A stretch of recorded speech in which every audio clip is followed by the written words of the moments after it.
je vous invite à prendre vos Bibles pour ce moment dans la parole de Dieu. On est dans Actes.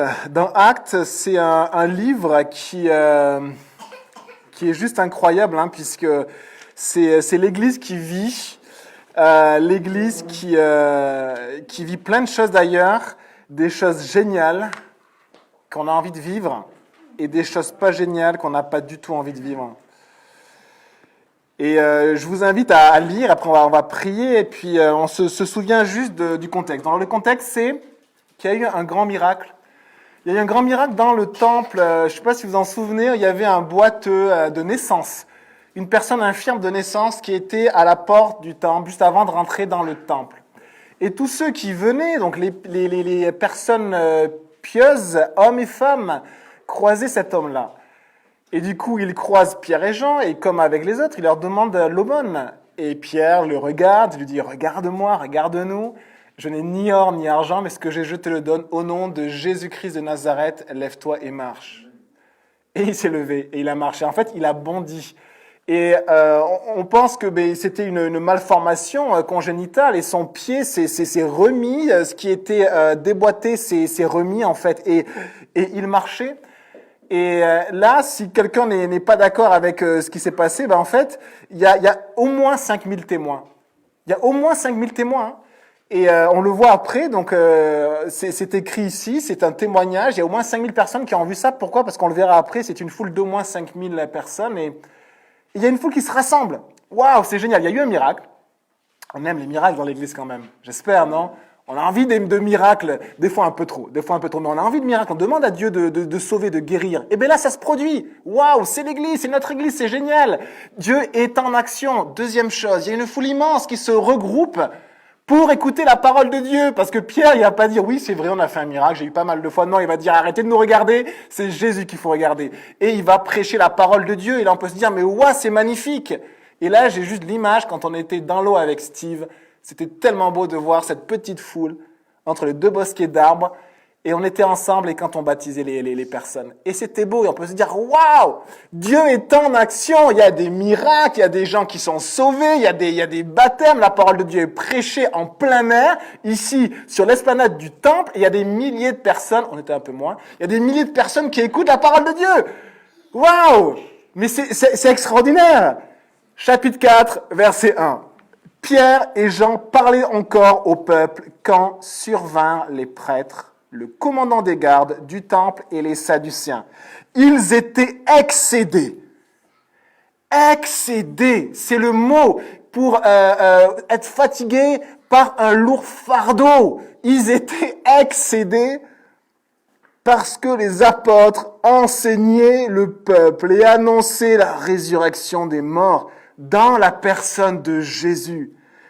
Ils les arrêtèrent, et comme c'était déjà le soir, ils les mirent en prison jusqu'au lendemain.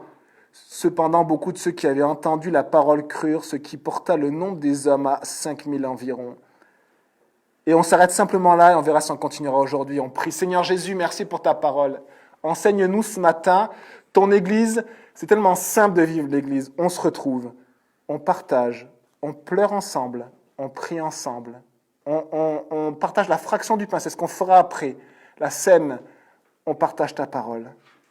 Merci Seigneur pour ton Église. Bénis ton Église ce matin, s'il te plaît. Bénis-la et protège-la, s'il te plaît, Jésus. Protège chaque personne, s'il te plaît, Jésus. Merci mon Dieu. Amen. Donc c'était magique, c'était génial, c'était extraordinaire. Il y avait une foule immense. Ça prêchait la parole de Dieu dans tous les coins. Non, juste autant par Pierre et Jean. Et là, qu'est-ce qu'on voit ? C'est que Pierre et Jean n'ont même pas le temps de finir. Quelque chose qui casse tout.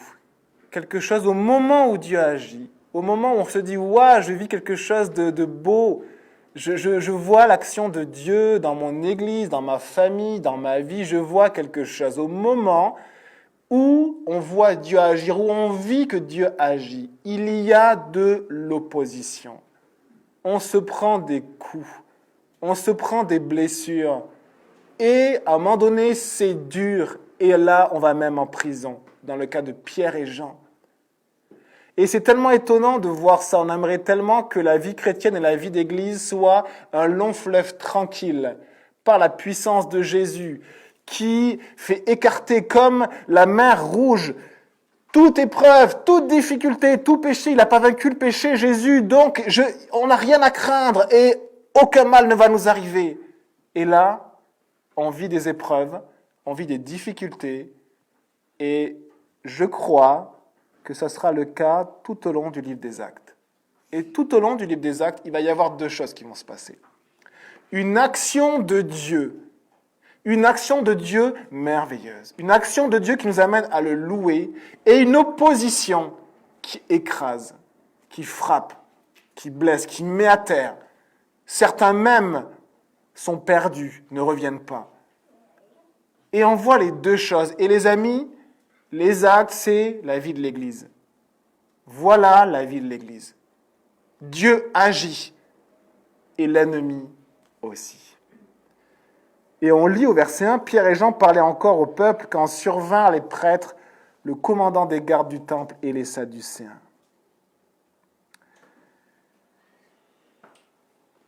Tout se passait bien, et là il y a des luttes. Et les apôtres enseignent dans la parole de Dieu sur des difficultés. Je ne sais pas si ça vous arrive, quelques difficultés dans vos vies chrétiennes. Moi oui, et en fait un peu tout le monde. Et c'est difficile. Eh bien, ce qui est joli avec la parole de Dieu, c'est que c'est la vérité. Qui dit vérité? Vérité sur ce qui est bien et vérité sur ce qui est moins agréable. Et les apôtres parlent de ce qui est moins agréable. Et ils en ont vécu des choses. Par exemple, je vous lis un verset, c'est Paul qui parle. Depuis notre arrivée en Macédoine, notre chair n'eut aucun repos, nous étions affligés de toutes les manières, lutte au dehors et crainte au dedans. Et c'était pas évident de servir le Seigneur à certains moments. Et les apôtres n'ont pas dit « Au nom de Jésus, aucune difficulté ne nous est arrivée ». Et non. Énormément de difficultés sont arrivées sur nous. Mais au nom de Jésus, nous avons vécu ces difficultés avec Jésus.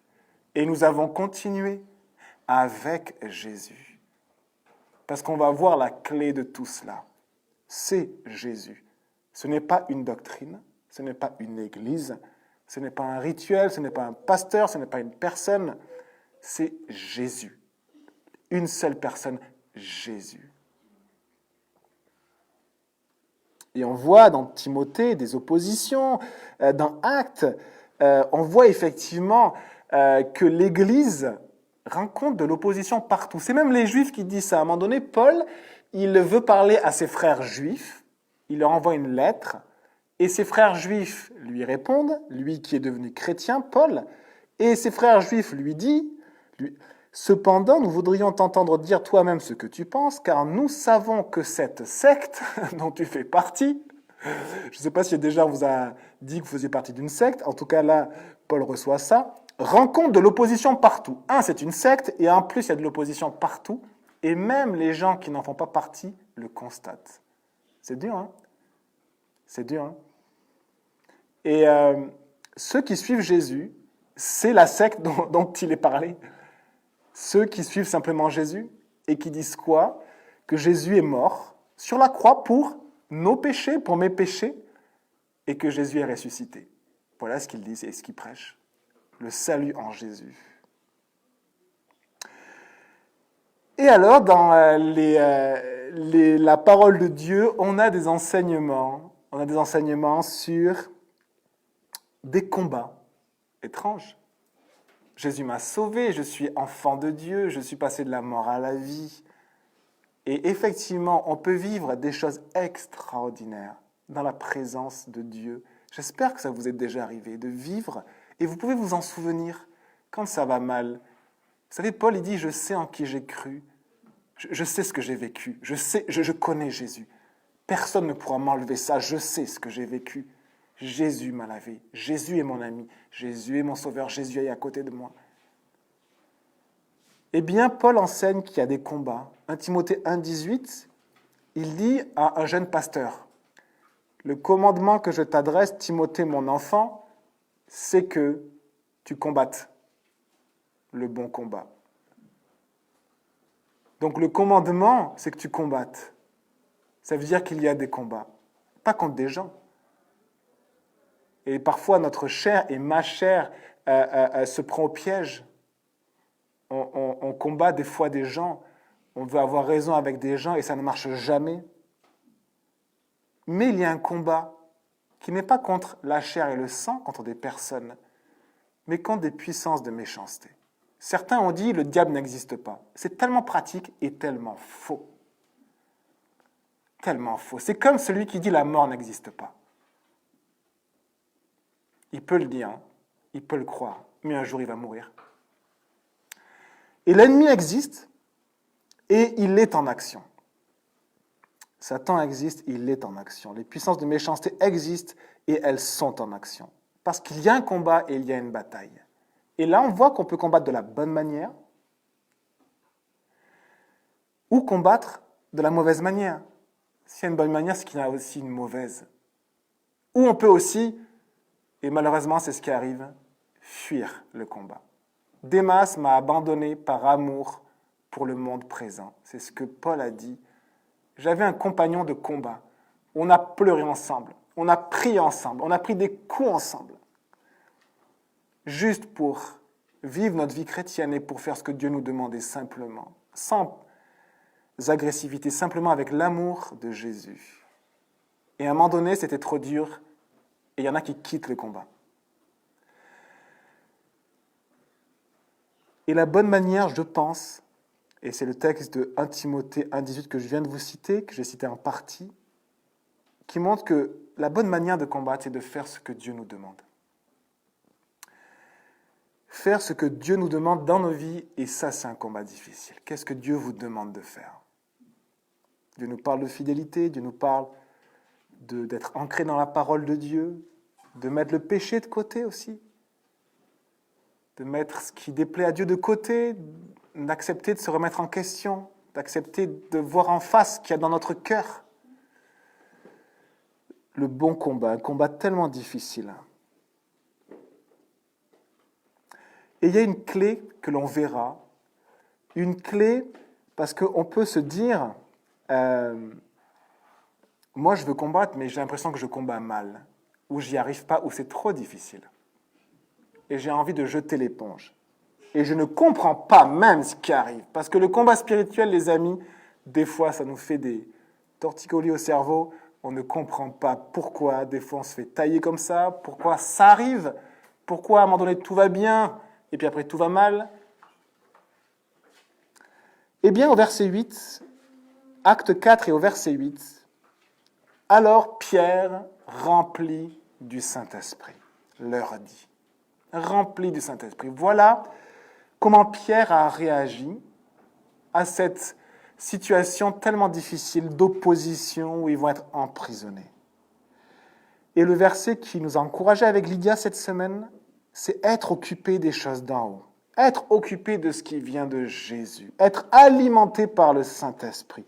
Être nourri par la parole de Dieu. Être rempli de l'Esprit Saint. Être occupé des choses d'en haut.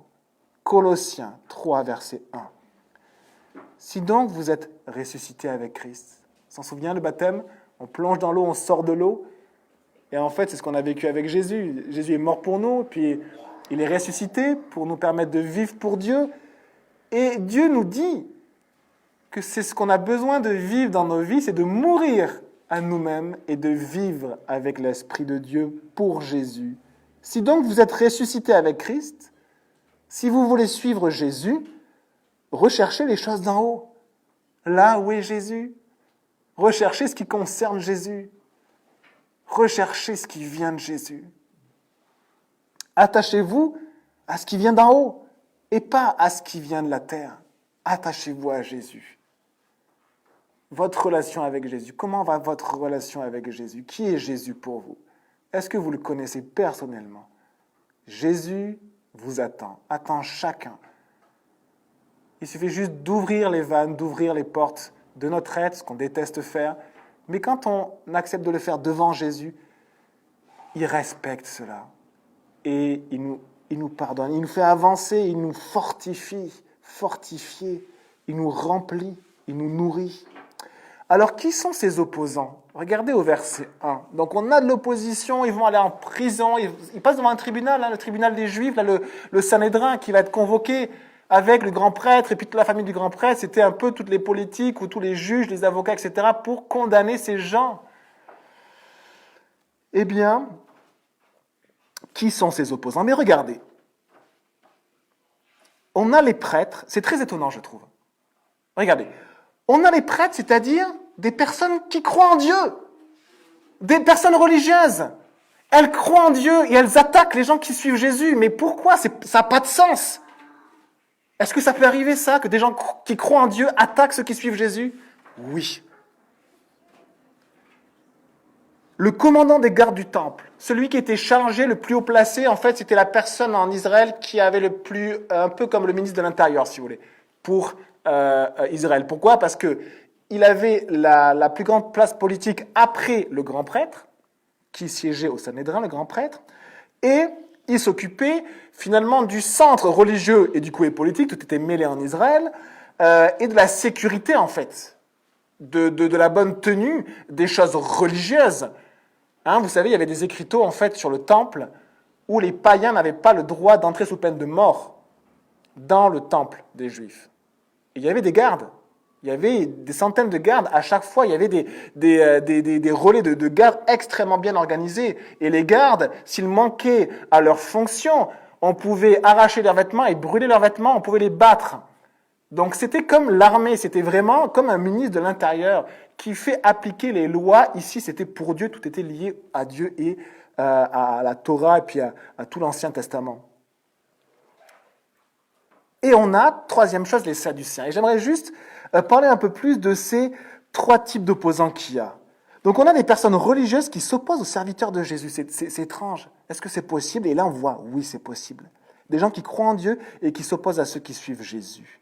Et on a du coup celui qui est chargé de faire appliquer la loi, la sécurité, qui lui aussi vient et qui s'oppose.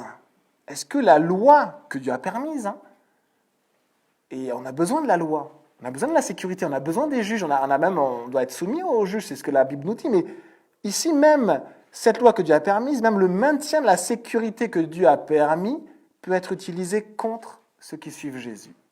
Et ici on le voit. Est-ce que ça existe dans le monde? Oui, ça existe. Une opposition aussi par la loi parfois.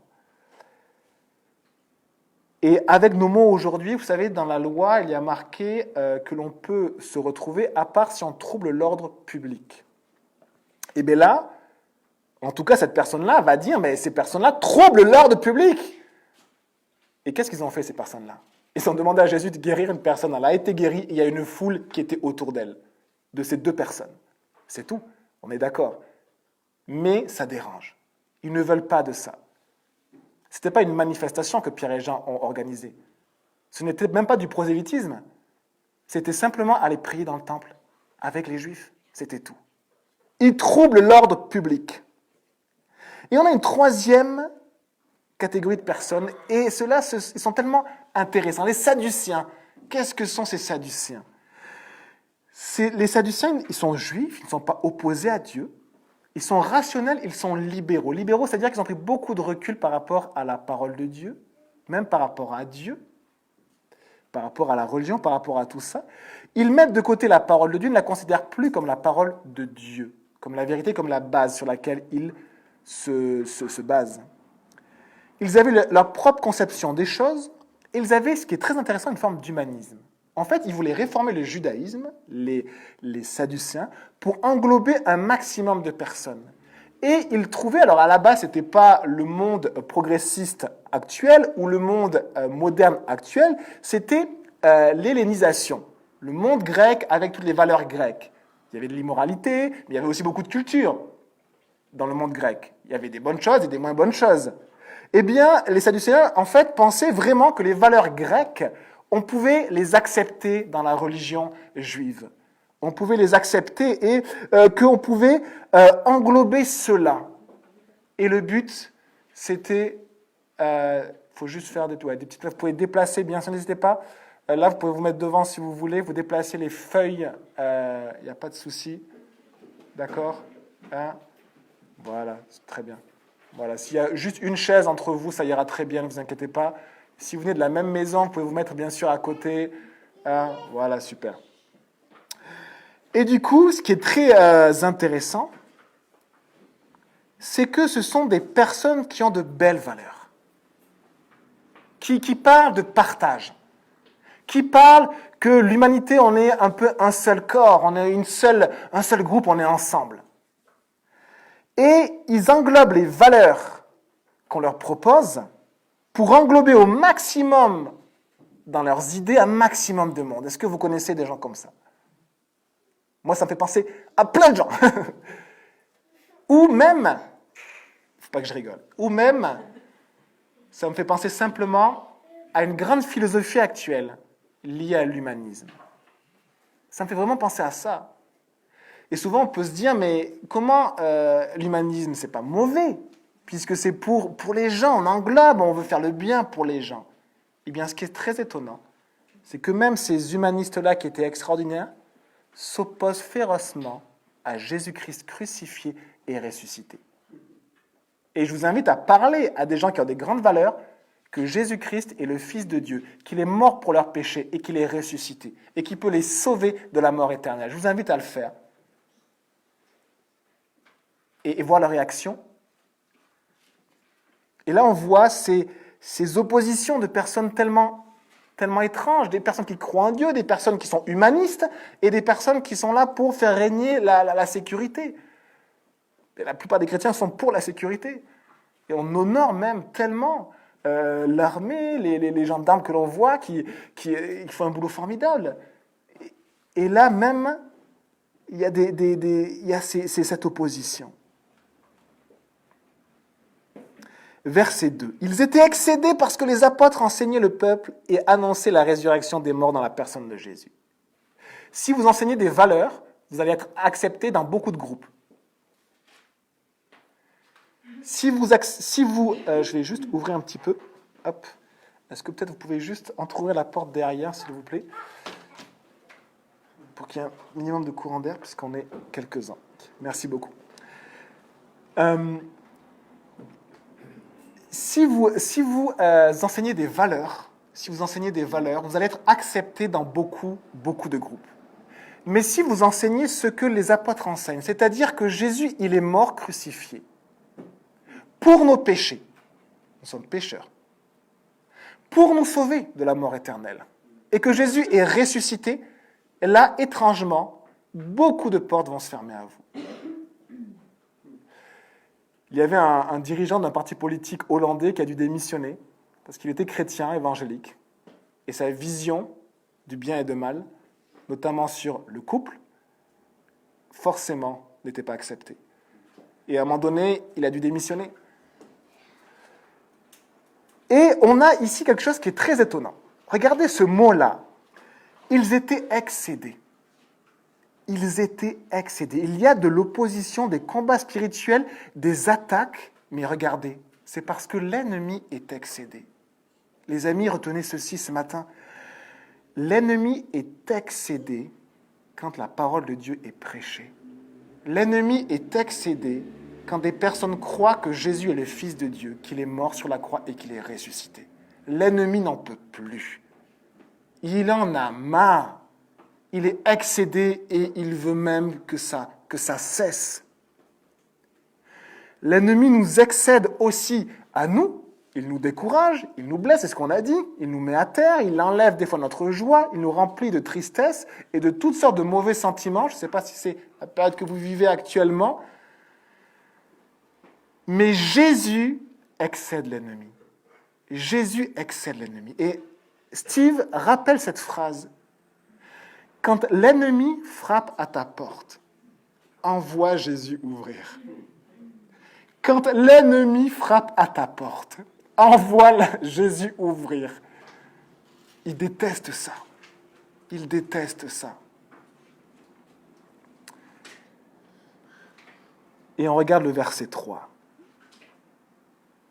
Ils les arrêtèrent et comme c'était déjà le soir, ils les mirent en prison jusqu'au lendemain. Cependant, beaucoup de ceux qui avaient entendu la parole crurent, ce qui porta le nombre des hommes à 5000 environ.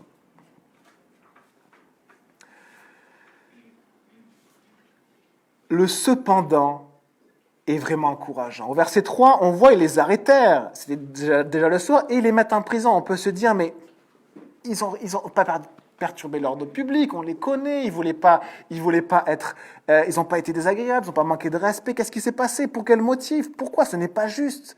Ils n'ont pas dit de mauvaises paroles, ils ont juste parlé de Jésus. Et là, quel découragement, quelle opposition et quelle difficulté. Et regardez au verset 4, cependant, il y a un cependant, en même temps que l'opposition fait rage, que les combats font rage, Dieu fait une œuvre. Dieu est en train de faire une œuvre dans ta vie, dans votre vie. Dieu fait une œuvre. Il agit. Ne soyez pas étonnés de vivre des oppositions. Ne soyez pas étonnés d'être à terre parfois et blessés.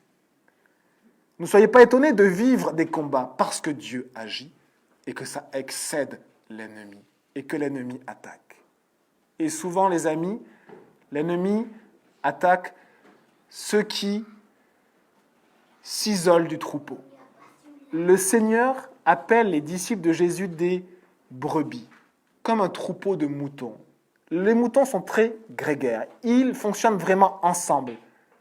Il y a rarement des brebis qui sont à part, et des fois ça arrive. Et quand un loup arrive, ou un ours qui arrive, quelle bête il attaque? La brebis qui est blessée, et du coup qui n'est plus avec le troupeau, qui n'arrive plus trop à avancer, qui est un petit peu à côté. Ou alors la brebis qui est malade, et du coup qui est aussi à l'écart. Ou la brebis qui dit, tiens, j'ai trouvé un bel abreuvoir, ici, un bel arbre, pour me reposer toute seule. Je n'ai pas besoin du troupeau. Moi, je vais choisir mon troupeau, si j'en ai besoin. Et ça aussi, dès qu'on s'isole, les amis, eh bien, l'ennemi en profite pour attaquer. Et c'est comme ça que l'ennemi agit. La parole nous dit, nous n'ignorons pas les desseins du diable, la volonté du diable. On ne l'ignore pas que le diable attaque et que le diable veut dévorer et que le diable veut déchirer et que le diable veut rompre l'unité, que le diable veut créer des querelles et que le diable veut voler des personnes pour lui. On n'ignore pas ceci. On n'ignore pas ceci. Mais malgré ces oppositions, ces difficultés, ces combats, les amis, Dieu agit. Et l'Église s'est développée dans l'histoire de l'humanité. Les disciples de Jésus, l'Église s'est développée dans l'opposition, dans les combats, dans les épreuves. C'est pas une super bonne nouvelle, un super beau message, hein, mais c'est ce qu'on lit, ce qu'on voit, ou c'est ce qu'on vit. C'est ce qu'on vit.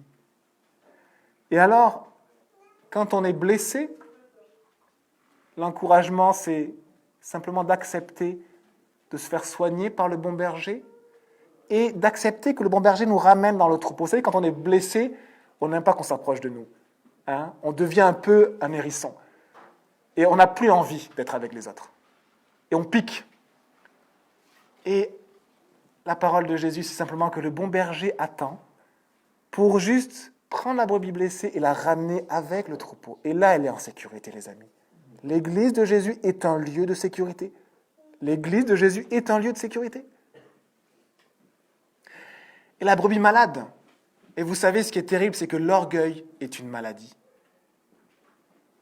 L'orgueil rend malade. Et le péché, l'immoralité rend également malade. Et ce qui est compliqué pour la brebis malade, c'est de réaliser qu'elle est malade. C'est d'arrêter de dire « tout va bien ». Moi, je vais bien. Hein. Tout va bien, et puis je vis ma vie chrétienne, je fais plein d'œuvres pour Dieu. Alors qu'elle est isolée, alors qu'elle ne vit pas l'Église, alors qu'elle est vulnérable, alors qu'elle est prise au piège par de la maladie. Et à cette brebis-là, la difficulté, c'est simplement la repentance. Et pour chacun, on a besoin de s'examiner soi-même et de se demander pardon les uns aux autres. Alors s'il vous plaît les amis, si vous avez des choses à me reprocher à moi, ou à reprocher à vos frères et sœurs, parlons, demandons-nous pardon, ne fuyons pas, ne fuyons pas. Il faut parler, pas de manière isolée comme du commérage, mais de manière saine. Parlons, ensemble, parlons. Et c'est le modèle de la parole de Dieu qui nous dit dans 1 Timothée 5, s'il y a des accusations contre un ancien, eh bien que cela se fasse avec 2 ou 3 témoins. Sinon que cela ne se fasse pas. Pour pas qu'il y ait, à un moment donné, 2 brebis qui sortent du troupeau et qui commencent à accuser le troupeau, ou accuser celui qui, à un moment donné, est le responsable, ou un des responsables. Que ça se fasse comme juste Dieu le demande.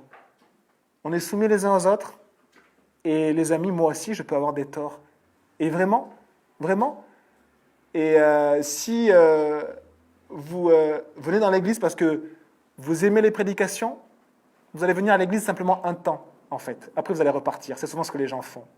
Si vous venez à l'église parce que vous pensez que le pasteur ou un autre, une personne dans l'église, est une personne qui est pure et qui est parfaite, ça va durer un temps.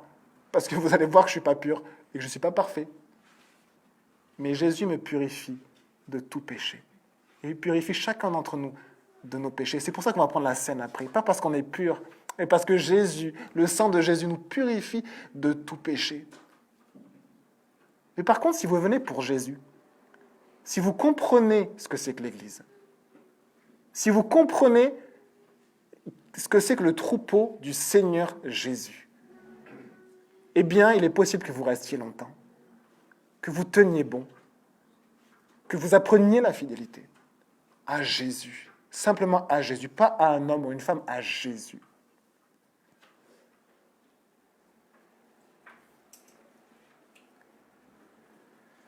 Verset 5, le lendemain, les chefs du peuple, les anciens et les spécialistes de la loi se rassemblèrent à Jérusalem avec le grand prêtre, Anne, Caïphe, Jean, Alexandre et tous ceux qui étaient de la famille du grand prêtre. Ils firent comparaître Pierre et Jean au milieu d'eux et leur demandèrent « Par quelle puissance ou quel nom avez-vous fait cela ?» Alors Pierre, rempli du Saint-Esprit, leur dit « Chef du peuple et ancien d'Israël, on nous interroge aujourd'hui sur un bienfait accordé à un infirme, afin que nous disions comment il a été guéri. Sachez-le, sachez-le bien, vous tous, et que tout le peuple d'Israël le sache, que toute personne l'entende, c'est par le nom de Jésus-Christ, par la puissance de Jésus, de Nazareth, celui que vous avez crucifié et que Dieu a ressuscité. Oui, c'est par lui que cet homme se présente en pleine santé devant vous. Simplement Jésus. Et on a fini, je vous rappelle ces versets-là. Recherchez les choses d'en haut, où Jésus est. Recherchez ce qui vient de Jésus. Affectionnez-vous, attachez-vous à ce qui vient d'en haut de Jésus. Vas-y.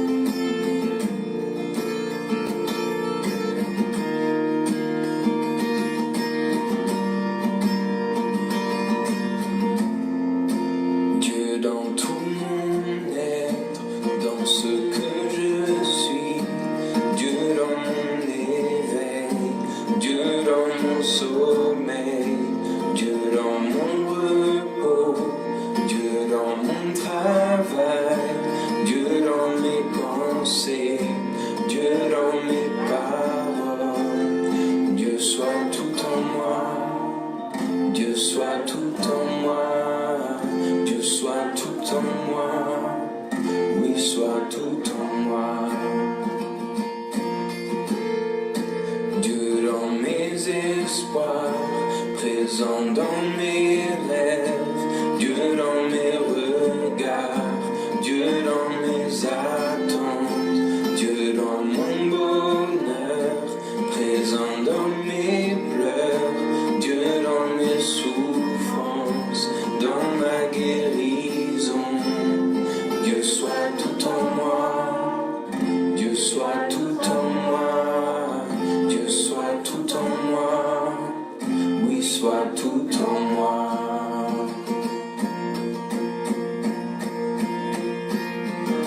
Christ en moi, Christ en moi, Christ en moi, l'espoir de gloire. Tu es tout pour moi. Christ en moi, Christ en moi, Christ en moi, l'espoir de gloire. Tu es tout pour moi. Dieu soit tout en moi. Dieu soit tout en moi. Dieu soit tout en moi. Oui, soit tout en moi. Dieu soit tout en moi. Dieu soit tout en moi. Dieu soit tout en moi. Oui, soit tout en moi.